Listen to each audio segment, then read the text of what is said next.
আব্দুল্লাহ ডাক দিয়া কই, ইয়া রাসূলুল্লাহ, ইয়া হাবিবাল্লাহ, শুধু আপনার নাম শুনছিলাম, আপনি এমন একজন গণ্য ব্যক্তি, আপনার গুণ শোনার পর থেকে আমি আমার চাচার মূর্তি পূজা বাদ দিছি, আমি আমার চাচার সঙ্গী বাদ দিছি, আমি আমার চাচার সব কিছু জমি জায়গা ছাইড়া দিছি, আমি আব্দুল্লাহ সব কিছু বাতিল কইরা আপনার প্রতি, আপনার আল্লাহর প্রতি কালেমা পইরা ঈমান আইনা আপনার দরবারে আইছি। চিৎকার মেরে বলেন আল্লাহু আকবার। লোহ যদি বাঁচতে হয় নবীকে বাঁচো, আহা মন যদি দিতে হয় নবীকে দিও, বলেন ভালো যদি বাঁচতে হয়, আহা মন যদি দিতে হয় নবীকে দিও, তোমার দুঃখ যন্ত্রণা যে নবী সইতে পারেন না, ঠিক নি ঠিক নি, তোমার দুঃখ যন্ত্রণা যে নবী সইতে পারেন না, সে নবীজির মহাব্বতে, সে নবীজির মহাব্বতে দুরূদ পড়িও, ভালো যদি, আহা মন যদি দিতে হয় নবীকে দিও, বলেন ভালো যদি বাঁচতে হয়, আহা মন যদি দিতে হয় নবীকে দিও। আমার ভাইরা, আমার বন্ধুগণ, একটু দিলটা নরম করে দিয়ে এক ফোঁটা হাকিকতান কান্না করব। শেষ বয়ানের দিকে দেখেন একজন ব্যক্তির নবীকে কত মহব্বত করতেন, কত ভালোবাসতেন, কেমন নবীজির প্রেম ছিলেন, কেমন নবীজির প্রেম ছিলেন। আব্দুল উজ্জা নামে একজন সাহাবী ছিলেন, একজন নগণ্য আল্লাহর গোলাম ছিলেন।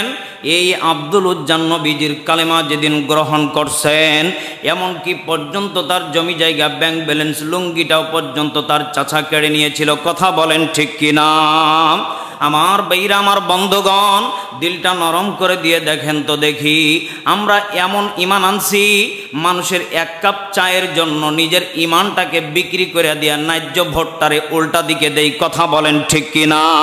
হকপন্থী মানুষ চিনি না, কোরআনপন্থী মানুষ চিনি না, আল্লাহওয়ালা পন্থী চিনি না, বাতিলকে আপনি সাড়া দিয়া বাতিলের পিছনে লাগতেছেন। ঈমান কিন্তু এত সহজ নয়, ঈমান কিন্তু এত সহজ সস্তা বস্তা এমন একটা খরচদার নয়। ঈমান কেমন একটা জিনিস একটু ভালো করে শোনেন। আব্দুল উজ্জা ছোট্ট একটা নাবালক বাচ্চা, তার মা হঠাৎ করে একদিন ইন্তেকাল করেন। আব্দুল উজ্জার মা তখন মারা গেলেন। আব্দুল উজ্জার বাবা কিছুদিন পরে আরেকটা বিবাহ করলেন। হঠাৎ করে আব্দুল উজ্জার বাবা কিছুদিন পরে আবার কিন্তু দুনিয়ার মায়া ত্যাগ করে কবরস্থানে চলে গেলেন। আমার ভাইরা, আমার বন্ধুগণ, আব্দুল উজ্জা এবার কিন্তু তার মার কাছে আছেন। তার মা ডাক দিয়া বলতেছে, বেটা এ পুত, আমি তোরে কিন্তু একা খাওয়াইতে পারতেছি না, কারণ খাবারের এত সমস্যা, এত অভাব। আব্দুল উজ্জার চাচাকে ডাক দিয়া কই, ভাই আমার ছেলেটাকে একটু যদি আপনি লালিত পালিত করতেন, সব থেকে আমি বড় খুশি হইতাম। আব্দুল উজ্জার চাচা তাকে নিয়ে নিল। নেওয়ার পরে আব্দুল উজ্জাকে তার চাচা বলে, আমি যা যা করব তুমি তা তা করবা। আব্দুল উজ্জার চাচা মূর্তি পূজা করে, গাছ পূজা করে, পাথর পূজা করে। আমার ভাইরা, আব্দুল উজ্জাও কিন্তু তার চাচার সাথে মূর্তি পূজায় ব্যস্ত হয়ে গেলেন। হঠাৎ করে আব্দুল উজ্জা একদিন নবী মুহাম্মদ রাসূলুল্লাহর নাম শুনলেন। সকলে পড়েন সাল্লাল্লাহু আলাইহি ওয়াসাল্লাম। এমন একজন নবী আইছে, যেই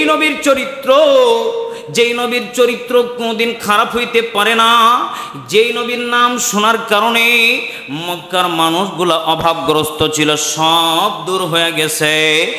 এমন একজন নবী মুহাম্মদ, যার চেহারা দেখলেই তো নূর খালি টাস টাস করে। আব্দুল উজ্জা মনে মনে চিন্তা করলেন, নবী মুহাম্মদ কেমন, নবী মুহাম্মদ কেমন, আমি আমার চাচার একদিন জিগাইব। আমার ভাইরা, আমার বন্ধুগণ, তার চাচার একদিন জিগাইতেছে, চাচা আপনার বাড়িতে দীর্ঘদিন ধরে আমি লালিত পালিত হইলাম, বেশ এখন আমার বয়স ভালো হয়েছে, আমি কিছুটা হলে এখন বুঝতে শিখছি, সত্য করে বলেন তো দেখি, আপনার কাছে আমি একটা কথা জানবার চাই।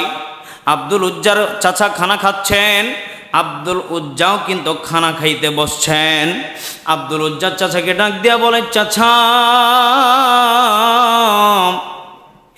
এই মক্কা নগরীতে একজন ব্যক্তি আছে, যেই ব্যক্তির নাম হইল মোহাম্মদ। এই মোহাম্মদ রে কি আপনি চেনেন? আব্দুল উজ্জা ভাতের প্লেট রেখে লাভ দেয়া উঠে কয়, এ পাগলা, এই মোহাম্মদ তো পৃথিবীর ভিতরে মনে হয় আমার কাছে শ্রেষ্ঠ ব্যক্তি। জোরে কোন আল্লাহু আকবার। এই মোহাম্মদ তো সব থেকে দামি ব্যক্তি, এই মোহাম্মদ তো একজন গুণমান ব্যক্তি, এই মোহাম্মদ অনেক একজন নাম করা ব্যক্তি। আব্দুল উজ্জা মনে মনে মুচকি হাইসা কয়, চাচা এই মক্কা নগরীতে খারাপ ব্যক্তি যদি থাকে আপনি আছেন। আব্দুল উজ্জা মনে মনে এটা চিন্তা করতেছেন, আপনার জবান থেকে যদি মোহাম্মদের কথা যদি ভালো হইতে পারে, আমি আজকে নিঃসন্দেহে বিশ্বাস করে নিলাম মোহাম্মদ রাসূলুল্লাহ একজন নিঃসন্দেহে একজন নবী, তার ভিতরে কোনো ভুল নাই। চিৎকার মেরে বলেন আল্লাহু আকবার। আব্দুল উজ্জা এবার ডাক দিয়ে কয়, চাচা যান, আমি কিন্তু ওই মোহাম্মদরে মনে মনে ভালোবাসা ফেলছি, আমি কিন্তু ওই মোহাম্মদকে মনে মনে প্রেম কইরা ফেলছি মোহাম্মদ নবীর সাথে। চাচা ডাক দিয়া বলে, আব্দুল উজ্জা তুমি যদি ওই মোহাম্মদরে প্রেম যদি কইরা ফেলাও, কি বলতে চাও? ওই নবী মোহাম্মদকে তুমি যদি ভালোবাসা ফেলো, কি বলতে চাও? আব্দুল উজ্জা ডাক দিয়া কয়, চাচা যান, আমি আজকে আপনার সামনে ওই মোহাম্মদের কালেমা পইরা মুসলমান হব। আপনি পড়ার কালেমা পড়ার সঙ্গে সঙ্গে আপনার কাছ থেকে আপনিও মুসলমানের কালেমা পড়বেন। জোরে জোরে বলেন আল্লাহু আকবার। আব্দুল উজ্জার চাচার মেজাজটা ঠান্ডা না গরম? আরো জোরে বলেন, ঠান্ডা না গরম? মেজাজটা গরম হয়ে গেছে। আব্দুল উজ্জার চাচা ডাক দেয়া কয়, আব্দুল উজ্জা শোন, যা কইছিস এতক্ষণ পর্যন্ত ভালোই ছিল, যখন বলছিস মোহাম্মদের কালেমা পড়বো, তখন তো আমার মাথার ভিতরে আমার বংশের ভিতরে আগুন ধরাই দিছস। কথা কোন ঠিক কি না? কারণ মূর্তি পূজা করলে টেনশন আছে না নাই? আব্দুল উজ্জার চাচা মনে মনে চিন্তা করলো, আমার ভাইস্তা যদি এখন কালেমা পড়া মুসলমান হয়ে যায়, আমি আব্দুল উজ্জার চাচা টেনশন বাড়তে আছে। কথা কোন ঠিক কি না?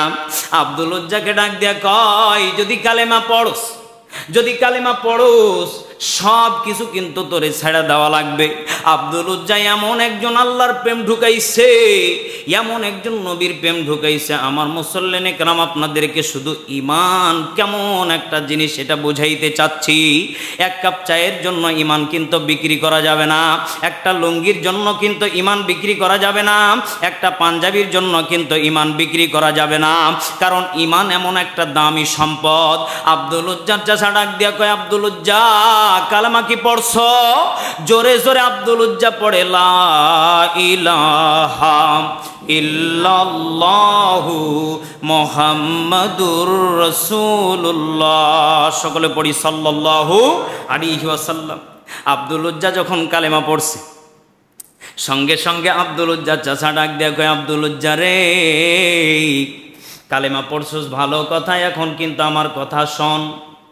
যা কিছু আছে তোর নামে, যা কিছু দিস সব কিছু দিয়া দে। আজকে থেকে চাচা ভাস্তার কোনো পরিচয় থাকবে না, তোরে আজকে মারতে মারতে মাইরা ফালামো। যাদের দিলে একটু ইমানের বিশ্বাস আছে, যাদের দিলে ইয়াকিন আছে, যাদের দিলে আল্লাহ এবং রসুলের প্রেম ভালোবাসা আছে, আব্বা জান একটু দিলটা নরম করে দেন। আব্দুল উজ্জা এমন একটু জীর্ণ শীর্ণ হয়ে গেল। আব্দুল উজ্জাকে এবার তার চাচা বেতের আঘাত করতে করতে করতে করতে লুঙ্গিটাও পর্যন্ত খুলে নিলেন। আব্দুল উজ্জার চাচা ডাক দিয়া কয়, এখনো সময় আছে, কালেমা ছাড়, আমি তোরে সব কিছু দিয়া দিব। আব্দুল উজ্জা ডাক দিয়া কয়, চাচা যান ইমান করছি সঙ্গী ছাড়বো না আজকে আমি কিছু, ইমান আনছি আজকে লুঙ্গি ছাড়তে পারি, সব কিছু ছাড়তে পারি, কিন্তু আমি আজকে ইমান ছাইরা বাড়িতে যাবো না। জোরে জোরে কোন আল্লাহু আকবার, আরো জোরে কোন আল্লাহু আকবার। আমার ভাইরা সংকীর্ণ সময়ের ভিতরে ঘটনাটা শেষ করি।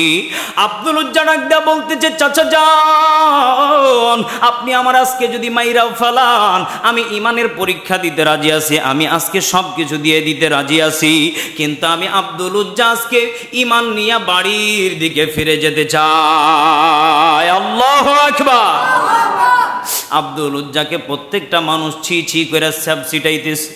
আব্দুল উজ্জা উপরেও তাকাই না, ডানেও তাকাই না, বামেও তাকাই না, নিচু দিকে মাথা কইরা মৌলাই কারিমকে ডাক দিয়া কই, আল্লাহ, জীবনে এমন ইমানের পরীক্ষা দিতে হইব আমি জানি নাই, কিন্তু আজকে এমন পরীক্ষায় আমারে ফালাইছে, আমি জানি না কতটুকু পাস করতে পারছি।